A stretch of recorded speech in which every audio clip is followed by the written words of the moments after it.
Hello everyone. So the most recent eclipse involved Neptune. It was in Pisces and Virgo. Currently we have the sun opposite Neptune. And this video is to highlight the immense significance of Neptune. Not just now, not just this week, not just this month, but pretty much for the next year. So I would say this past eclipse kind of kick-started this theme. Currently, Neptune is at the end of Pisces, and the North Node is at the beginning of Aries. They're slowly moving towards each other, right? So eventually when the nodes move into Pisces, Virgo, the North Node will be on Neptune. But for the next several months, even before that happens, Neptune is what we call in a balsamic phase conjunction, completing a cycle with the North Node.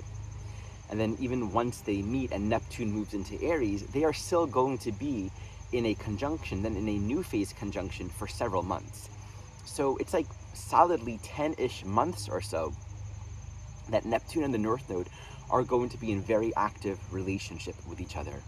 And again, this is just being kicked off this month. The next eclipse later will be on early October, will be in Aries and Libra, but even then Neptune is still going to be very close to the North Node.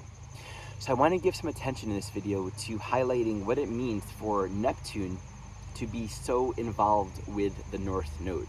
And this, by the way, means this eclipse season, but also the eclipse cycle that will happen 6 months from now, Neptune will be very involved then as well. Whenever Neptune is significantly involved, especially with the nodal axis, we're looking at an evolutionary theme that focalizes around forgiveness and unity. The teaching of Neptune for all of us says there's a transcendent truth, transcendent of time, of space, of separation, of circumstance, that says all people, all circumstances, all facets of our life are ultimately for our greatest good. And there's a thread of healing and unity and return that's at the core of our life experience. It might be hidden, it may not be super evident in the sense that we may not see or perceive or understand what's really going on, because we might be very identified with our grievances and our fears and our separation. So Neptune can reflect a sort of indefinable period of time where things are just confusing or stuck. Our energy isn't moving, we're not finding any kind of resolution, but there's a deeper story underneath.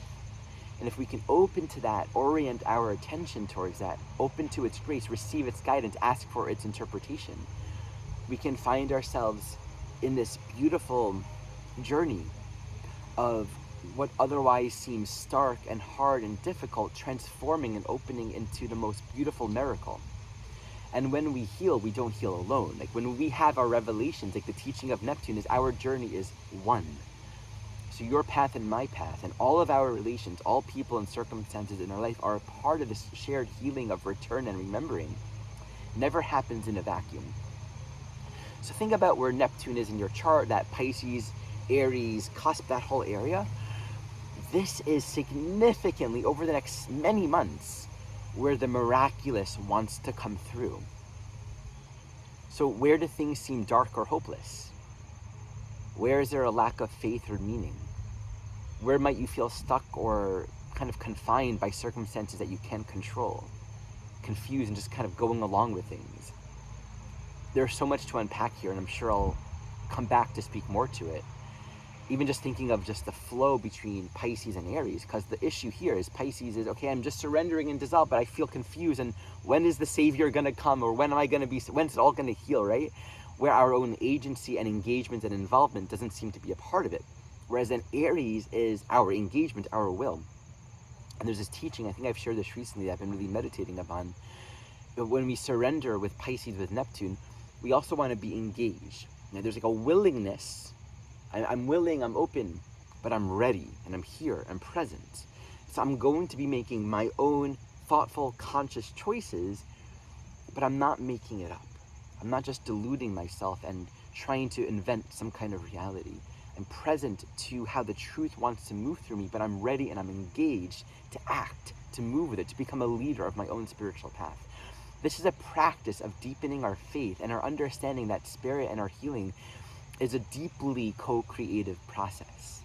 So I think this next eclipse, again, it's in Aries, Libra, but Neptune's there. It's so close. and it's beginning to open up this larger Neptunian cycle.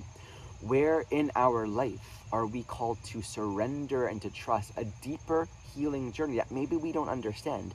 Now, let me add another dimension. Anything conjunct the North Node is sort of a green light to that particular planetary function.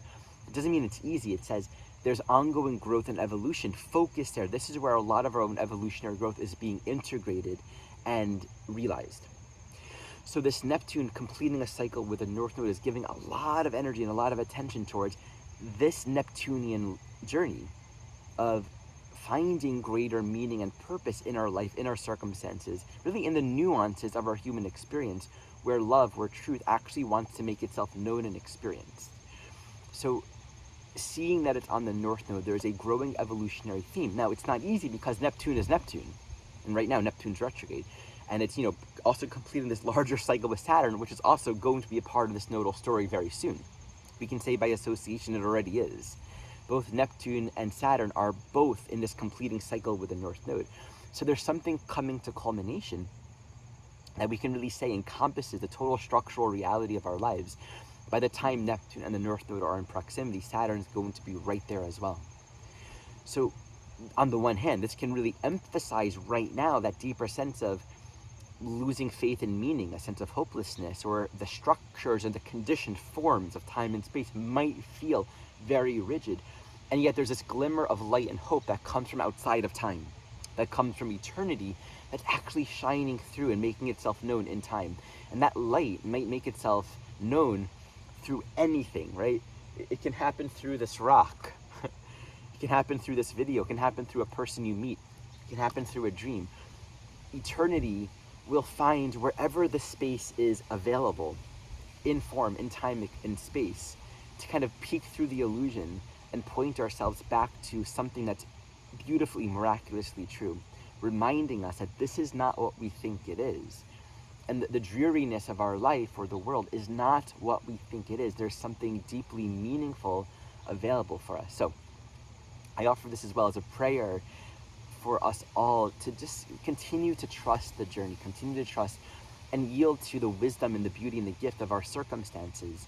I think there's a lot of value in recognizing that when we heal, again, we don't do this alone. And so there's a way with Neptune where we are each as well being guided, not just for our own healing, but to become an instrument. Because the healing really happens when we restore ourselves to being what we are, where our gifts, our capacities, our deepest point of inspiration are actually where we become an instrument to give something meaningful to the world. And we recognize, this is who I've always been. And we can really feel in that sense that our highest purpose, our highest prayer in life is to be that instrument, to be the extension of the love that we always have been, and to share that with others. So there's something beautiful unfolding right now, and it just calls for us to keep the faith, keep the practice, and to earnestly want to know how we can be a part of that journey to support and guide one another along that as well. As always, I'm available for sessions. These are one-on-one sessions for individuals, for couples, and also long-term soul-to-soul companionship sessions, which are group discounted sessions for those that want to work with me long-term. Check out my classes page. I have many classes available, including my self-study program, and you can upgrade to the live program when I begin that every year. There is the EA conference where myself and 14 other evolutionary astrologers from around the world will be gathering together the first weekend of October from Thursday to Sunday to share very interesting and fascinating teachings. You can check all of this in the description below. Lastly, I have a Planets That Square the Lunar Nodes class series that I'm also going to be offering. I'm teaching a free intro class that is a requisite to this series, so check that out. And if you'd like to subscribe to my mailing list, I often will write articles about twice a month or so in tandem to the themes of these video teachings, and you can receive that in your inbox. As always, thank you so much for watching.